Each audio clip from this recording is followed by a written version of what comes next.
One of the things that I find kind of most remarkable about what modern physics has to tell us is the very nature of the elementary particles that make up material substance. Stuff like water, for example, is made of molecules, H2O. We know that those hydrogen and oxygen atoms are made of nuclei and electrons. We know the nuclei are in turn composed of protons and neutrons. In the last 40 or 50 years, we've learned that protons and neutrons are themselves not elementary particles. They're actually composites made of up and down quarks.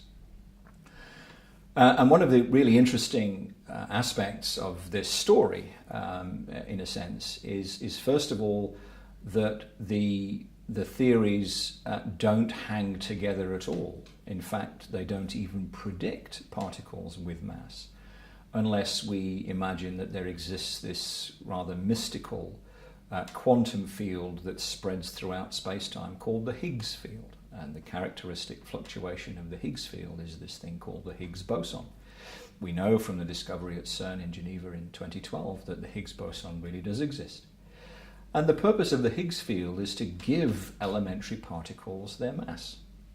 That in itself, though, doesn't explain quite what's going on with the mass of ordinary substance. Take a proton, 2 up quarks and a down quark. If we add up the masses of the individual quarks, we get only 1% of the total mass of the proton. Where's the rest of it is a legitimate question. And it turns out that we can actually understand where the rest of that mass has gone. It's present in the energy of the quantum field of the gluons that help bind the quarks together inside the proton. Now, Einstein's famous equation E equals mc squared was actually never given in his original 1905 paper in quite that form. In fact, the equation that he gave was m, mass, is equal to E divided by c squared. The mass of a body, an object, is a measure of its energy content, and that is the real revelation of Einstein's famous equation. So the mass of everyone, all substance, is in fact to be found in the energy of the quantum fields that hold matter together.